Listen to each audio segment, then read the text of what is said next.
Ja? Ja, dat klopt. Dat klopt, ja. Nee, ja, dat is inderdaad zo. Ja, dat is correct. Ja. Dus ik ben echt degene die u wat wil meedelen. Hoezo naïef? Ik moet nu heel erg oppassen om niet heel erg boos op u te worden, want u permitteert zich niet nogal.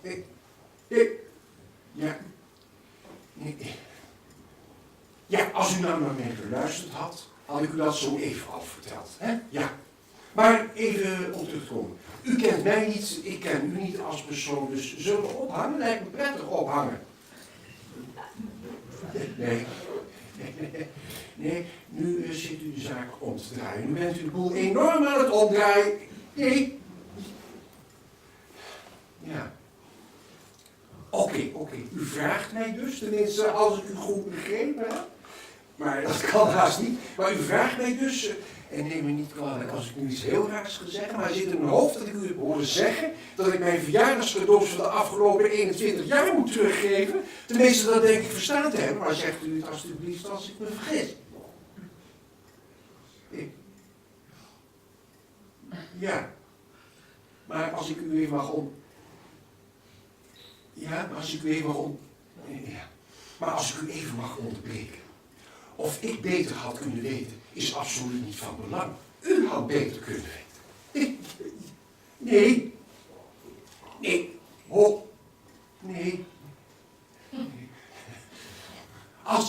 Goed, maar als ik even op de kern van de zaak mag terugkomen. U belt mij, ik ben nergens op voorbereid, u belt na 10, erg onbeleefd. Niemand heeft mij ooit wat verteld. Ik ken alleen uw naam.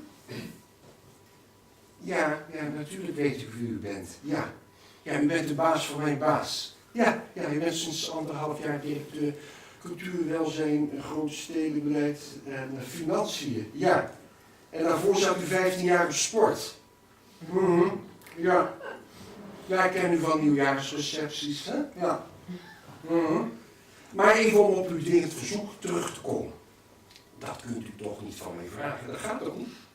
Nee. Omdat het voor mij is. Het is wel voor mij. Het is niet van de gemeente, het is niet van u, het is voor mij. God. Wel legaal. Helemaal legaal. Ja, van de collega. Nee, het is in absolute openheid met medeweten van iedereen gebeurd, dus ook met medeweten van afdelingshoofd Vermeulen. Ja, dus als u vragen heeft, belt u Jacques Vermeulen maar. Ja, u wel bekend, want u zwemt 3 keer in de week met hem. Huh? Ja. En in het weekend gaat u ook nog samen fietsen, als het niet te hard waait. Cryptonichten! Cryptonichten!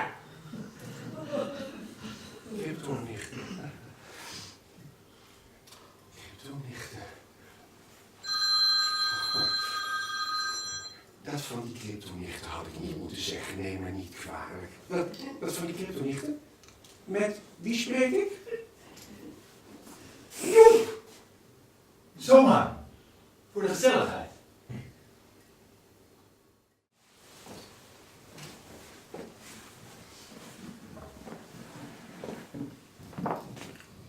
Ruzie. Ruzie. Ruzie is ook weer zo'n etiket, hè. Ruzie. Ach, ontlading misschien. Maar ik dacht, voordat het nou echt onaangenaam wordt, hè. Want je weet hoe dat gaat, Piet. Je kent elkaar al zo'n 20 jaar. En dan zijn de beleefdheidsvormen inmiddels wel wat vervaagd. Niet dat ik een kuthuwelijk heb, hoor. We kunnen best nog wel eens lol hebben samen. Nou ja, lol. Lol is misschien niet... lol is niet echt... Nou ja, lol. We lachen echt nog wel eens samen. Maar het is toch ook een beetje wat je van iedereen hoort, hè. Te druk, en toch saai, en alles hebben, en toch leeg. En seks, sluitposten. Strikt. En streng. En strak. Verkrampt. Verkrampt eigenlijk, ja. Wat is die vrouw verkrampt? Nee. Hij kon niet natuurlijk. Ach, Donderop, Connie is helemaal niet verkrant. Jawel, die vrouw die heeft een plaatje in de kop van hoe een goed huwelijk eruit moet zien. En ik voldoe me niet, of steeds minder eigenlijk, aan dat plaatje. Want, en onderschat dat niet, hè, Piet, een goed huwelijk wordt tegenwoordig bepaald door het merk beschuit wat je in huis haalt. Hè. Ja, dan moet je op een zwak moment je oude dag beschrijft. Je begrijpt het niet, hè? Nee. Nee, het is ook niet te begrijpen. God, wat had ik een dorst. Dus ik sta op uit bed, hè. Ga even naar beneden in de kamer zitten. Even een glaasje water, lucht, even rust. Maar ze komt me achterna. In mijn eigen huis. En ze staat in de gang en roept naar mij in de keuken. Ik vergeef het je nooit. Ik kan het je niet vergeven.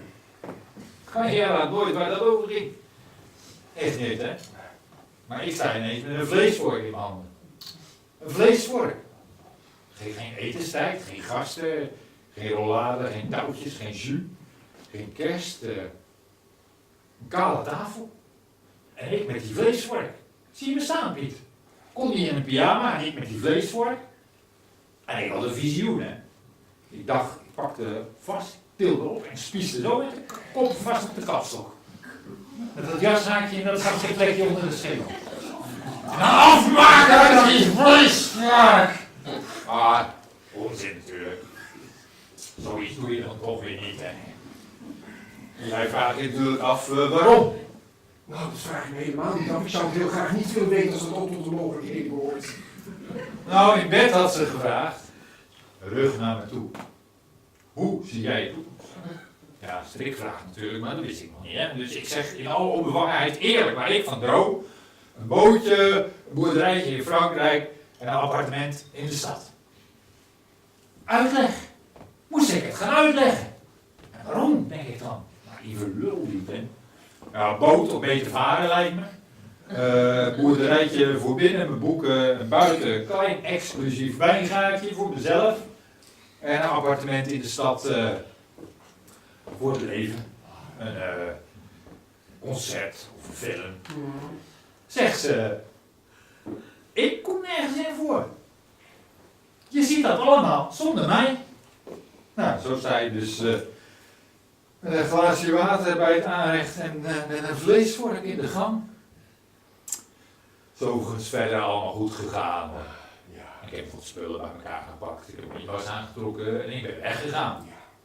Ja, hoe kom je dan aan die neus, hè? Vraag jij je natuurlijk af. Nou, omdat ik die klote koffer van de plank boven de garagedeur wegtrok, zonder het licht aan te doen, omdat ik heus wel weet waar in mijn eigen huis de koffers liggen, hè? En ik voel dat ik beet heb, laatst straalt er ineens een vlaggenstok naar beneden. En daarna nog 2 oude hockeysticks. Pak! Wie legt er nou een vlaggenstok en oude hockeysticks op de koffers? Dat soort nonchalance. Dat soort nonchalance. Dat maakt het voor mij heel moeilijk om in dat gezin nog iets anders te zien dan een kudde stomkoppen. Nou, pennen. Pennen. Ik heb zeker 100.000 pennen van partijvergaderingen mee naar huis genomen. Hè? Wil ik een nummer noteren? Geen pen te bekennen. In dat hele fucking huis geen ene pen. Nou, ik ben ook een mens, hè? Dus ik heb wel een fietspomp nodig. Ik heb de afgelopen 20 jaar zeker 6 fietspompen laten aanschaffen, weet je. Maar nooit, maar dan ook echt nooit, als ik een pomp nodig heb, kan ik er een vinden. Wat doen ze met die pompen, denk ik dan? Want daar zijn ze dan weer helemaal niet strikt of streng in, hè? Nee, dat is dan een gezellig huishouden van Jan Steen. Nou, teringbende is het. Er past geen sok bij handen. En er zitten muizen in de gangkast. Waar dan ook weer geen gif tegen gestrooid mag worden. Weet je wat ze doen tegenwoordig? Connie en de kinderen. Nee. Kloppen. Kloppen. Ja, op de deur van die gangkast. Kloppen. Zodat die muizen er vandoor kunnen voordat Catwiesel ze te glazen neemt. Weet je wel, die kat van ons, die idioot met epilepsie. Maar ook geen spuitje natuurlijk. Want het is nog van toen Connie op kamers. 24 is dat kring inmiddels, weet je dat? Pist overal, bij voorkeur op de deurmat en de borst. Maar een vredelievend spuitje? Nee, dat kan niet hoor. Nee.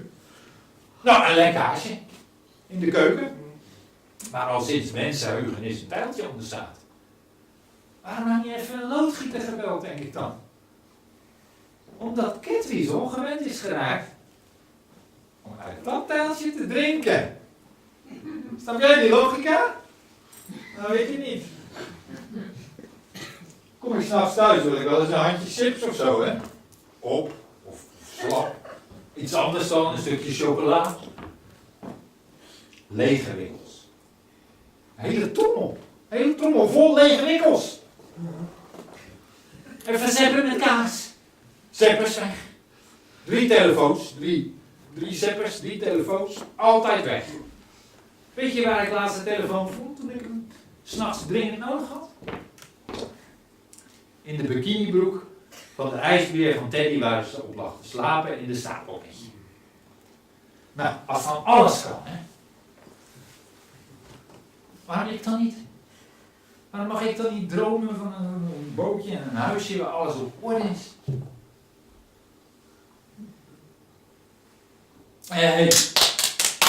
Binnen! Joep, Fijn dat het kan. dat heb ik niet gezegd.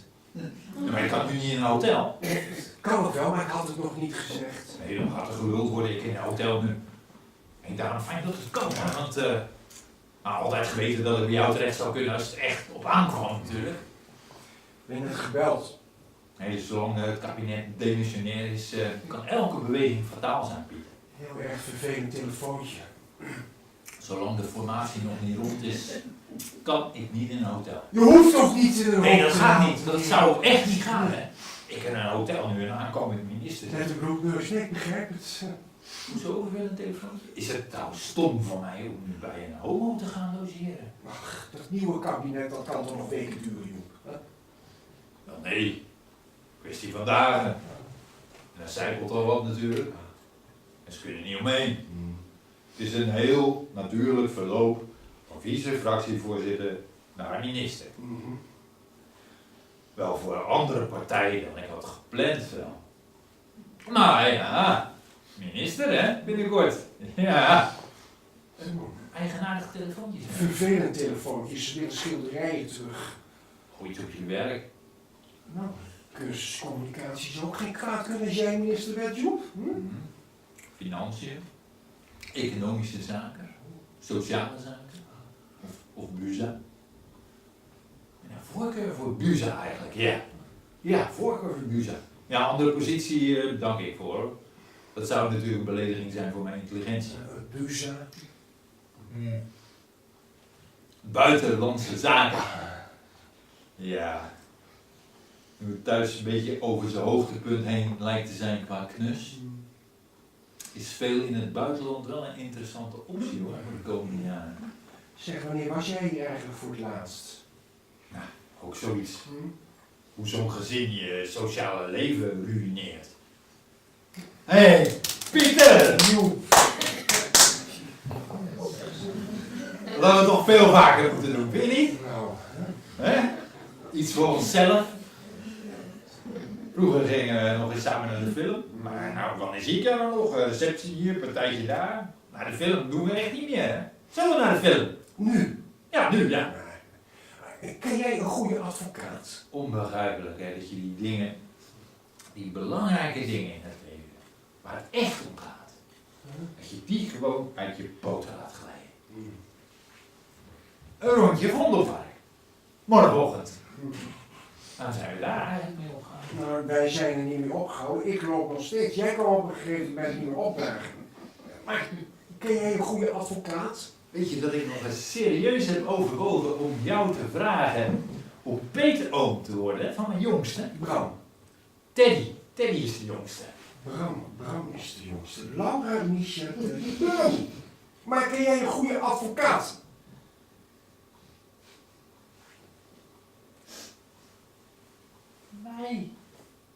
Wij kennen een goede advocaat.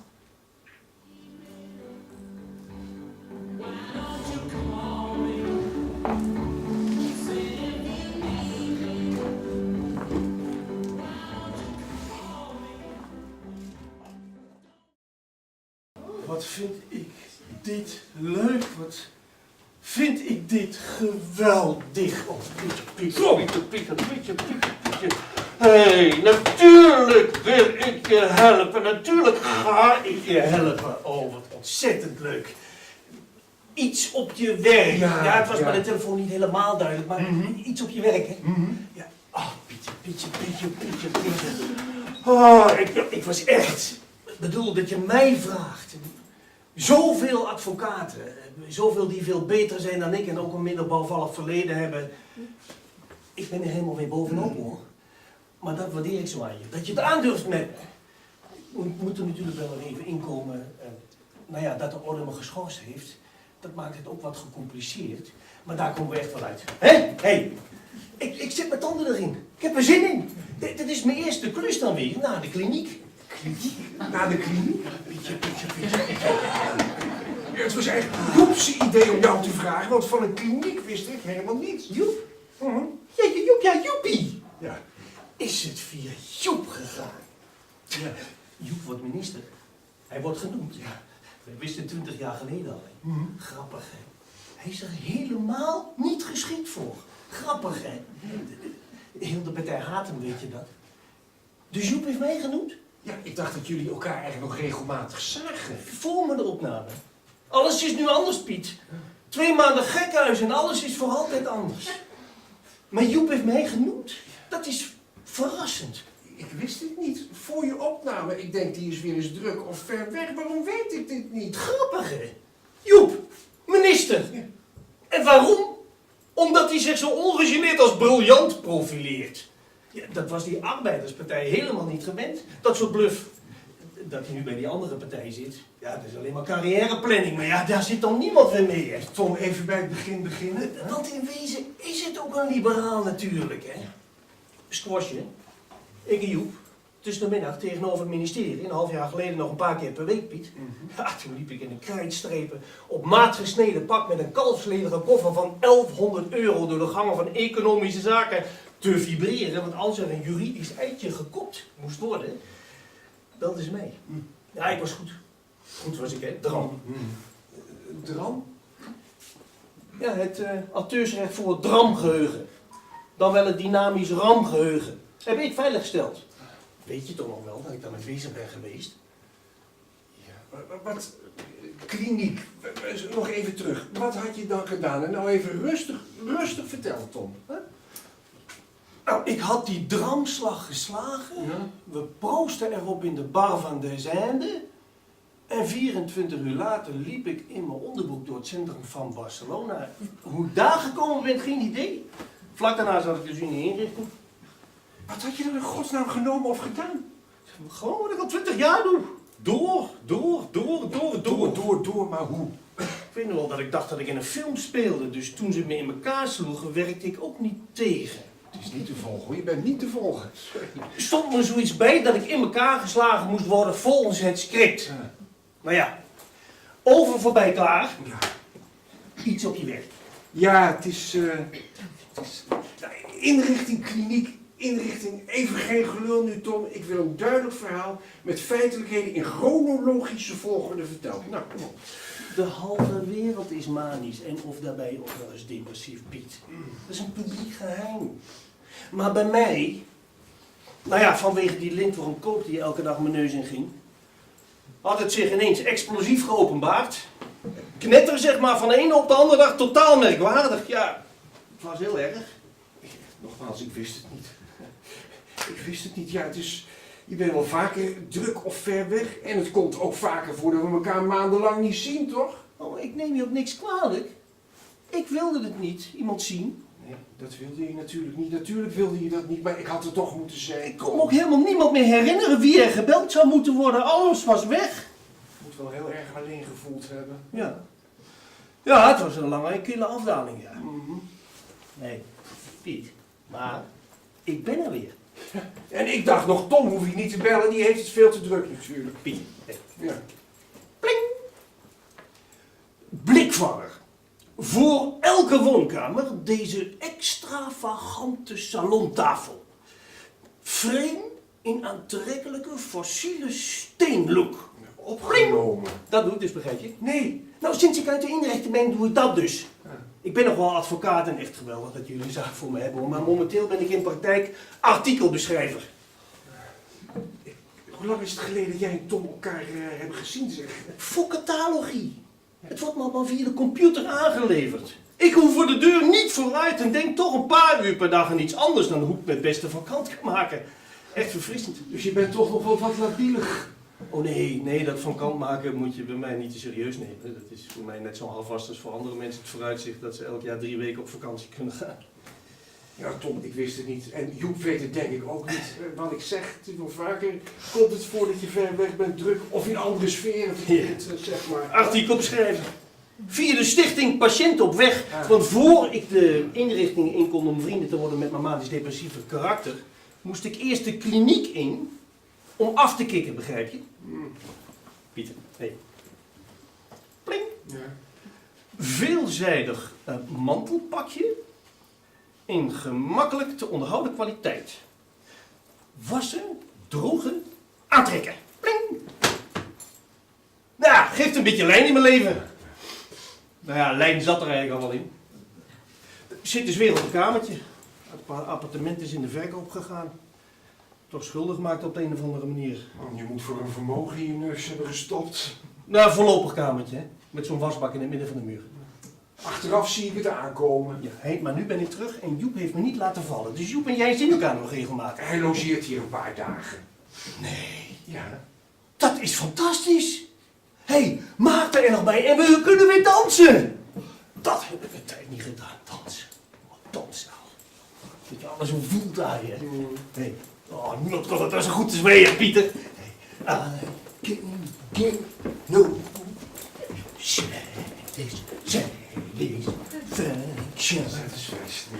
I can't get no satisfaction. I try.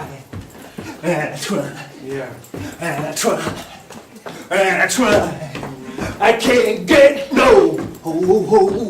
Hey, hey, hey. Ja. Hey. That's what I say. Niemand kan dat dan zo goed als wij, hè, Pieter. Dan kan je toch iedereen plat mee, hè? Ja. Iedereen toch? Ja. Vrouwen. En mannen ook. Moeten met z'n vieren toch iets onweerstaanbaars gehad hebben. Iets levenslustigs, iets brutaals, iets viriels, hè? Ja. Dat is nu nog nauwelijks nog voor te stellen, maar het moet toch echt wel zo geweest zijn. Kom. De zaak. Ja, Tom, ik heb een probleem. Maar nou ik jou zo gehoord heb, kan ik daar ineens heel goed de betrekkelijkheid van inzien. Pieter, ik wil er alles van weten, maar dan ook echt alles. Kom, de zaak. Nou, iedereen krijgt altijd uit de afdelingspot, ik niet. Maar kom, zullen we dit een andere keer doen en nu gewoon wat drinken, hè? Pieter, als je het had geweten, dan was jij langsgekomen. Natuurlijk was ik er naar je toe gekomen, Tom. Die 2 maanden in het gekkenhuis. Zal ik het liefst met het een en ander in mijn arm te krassen of in die van een ander? Ja, ik was nogal boos, geloof ik. Op iemand in het bijzonder. Chemie. Vooral een slechte chemie tussen mij en mezelf. Nou. Pieter, ik ben met 2. Ja. Kom. Aan de slag, kom maar. Doe maar. De afdelingspot. Nou, iedereen stort elke maand €10 in die pot en daar doen we dan alles van. Dus verjaardagen, huwelijken, geboortes, bloemetjes voor de zieken, condoleances, boeketten, afscheidspresentjes voor de stagiaires, kerststukjes voor de schoonmakers, Ja. nieuwe filters voor de luchtzuiveringsinstallatie, want 2 collega's voelen zich astmatisch. Oké. Hebben ze ook iets gezegd wat het zou kunnen zijn? Acuut manisch. En nu? Lithium. Kom maar. Nou ja, goed, ik kom alleen in aanmerking voor een verjaardag. Dat andere is bij mij allemaal niet van toepassing, maar ook als ik jarig ben, profiteer ik niet van de pot. Wat ben jij toch een scheiter eigenlijk, hè? Ja, maar hoezo? Jij werkt 21 jaar bij de gemeente. 22 jaar, dit jaar 22 jaar. Een vakantiebaantje, Pieter. Het was een vakantiebaantje, 22 jaar. Ja, nou en? Daar heb je toch niet 5 jaar kunstgeschiedenis voor gestudeerd? Om de archivering te doen van de afdeling Financiën en Cultuur. Ja, en welzijn in grote stedenbeleid, hè? Allemaal in één dienst. Ja, hè? Een boek schrijven over Willem de Koning. Dat had je moeten doen. Dat is ook wat je wilde. Nou, blijkbaar niet, hè? Weet je wat ik nog weet? Van al die avonden dat je over hem vertelde op je studentenkamertje. Dat hij iets kon, Willem, wat wij nooit zouden kunnen. Nou, wat een inzicht zeg. Dat hij dus in staat was om een emotionele gesteldheid heel kernachtig in doek en verf te vervatten. Doe maar.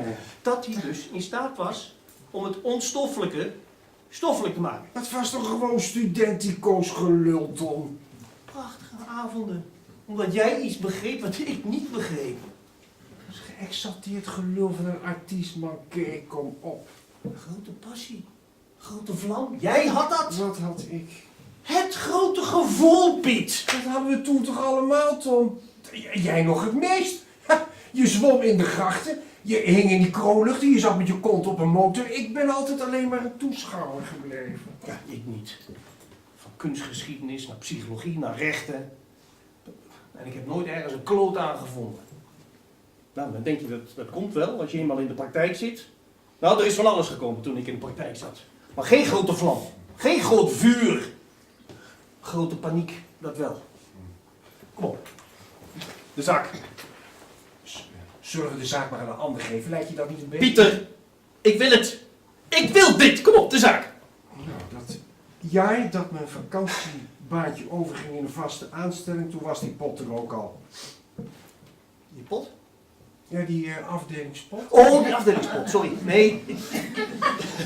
Ik zag even een stevige tante voor me. Nee, de afdelingspot, ja? Ik zie hem voor me, Ja, ja? fijn. Nou, toen ze er dat jaar achter kwamen dat ze mijn verjaardag vergeten waren, zei ik, geef niks, ik hoef geen cadeau uit de pot. Laat jij je wel eens slaan, vind je dat lekker? Dat wint jou op, hè? Sorry. Ik luister, ja. Fijn. Ik zei toen, liever eerlijk gezegd zou ik wat willen uitzoeken uit het nuldepot. Het nuldepot. Ja, dat is een kelder onder het gemeentehuis waar alle min of meer afgeschreven kunst ligt opgeslagen. Waarom? Ja, om vernietigd te worden zodra het depot vol is, mag niet, gebeurt toch. Het is de enige opslag in het gemeentehuis waar leidingen doorheen lopen, dus iedereen heeft altijd gehoopt op een fikse lekkage, zodat alles voorgoed, letterlijk of figuurlijk zou oplossen, maar het is natuurlijk nooit gebeurd. Dus jij mocht op je verjaardag een stukje waardeloze kunst uitzoeken van je collega.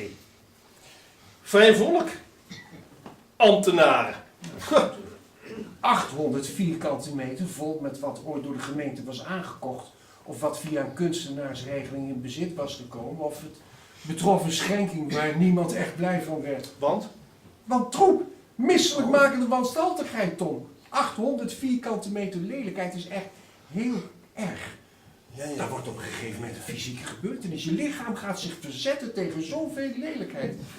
Ik weet het nog goed, want toen ik daar voor het eerst beneden kwam, ik wist niet wat me overkwam. Nog nooit meegemaakt, zelfs niet in de meest ranzige nichtententen, maar daar binnen een kwartier verschrikkelijke winden. Hele erge winden. Als afweer. Begrijp je? Nee, van afweer begrijp ik nu juist heel weinig. Wacht even, maar dus jij hebt op je verjaardag 21 jaar lang van de herauten van Financiën, Cultuur, Welzijn en Grote Stedenbeleid mogen afdalen naar het nuldepot om daar een paar vieze winden te laten en een lebbig, beschimmeld, weerzinwekkend stukje kunst uit te zoeken. Ik deelde taartjes uit en ik kreeg een uurtje vrij, ja.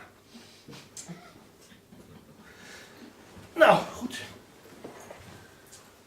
Het is me eigenlijk wel duidelijk. Kijk, het is eigenlijk heel simpel. Zo'n vreugde- en verdrietpot is heel goed te vergelijken met een soort collectieve verzekering. Jij hebt 21 jaar lang trouw 22 jaar, elke maand je vaste bijdrage betaald. En daarvoor in de plaats had jij 21 keer of 22 keer op je verjaardag een fatsoenlijke materialisatie moeten ontvangen, bekostigd uit die pot. Dat nu, mevrouw de rechter, is niet gebeurd. Dus stel ik voor dat mijn cliënt door hem betaalde contributie van de afgelopen 21 jaar aan hem geretourneerd ziet worden. Ik kom uit op een bedrag van, zeg, rond de 2500 euro. Wij zien dat bedrag gaande tegemoet. Dank u wel. Het zit erin, Piet. Ik bedoel, als de tegenpartij dan komt aanzetten met het argument dat jij de voorkeur hebt gegeven aan een ander soort uitbetaling, dan is dat niet volgens de regels. En de steek is niet flipflapkunst, maar lekker in een regel. Ja, maar dat wil ik niet. Dat wil ik jou juist niet. Ik wil alles houden.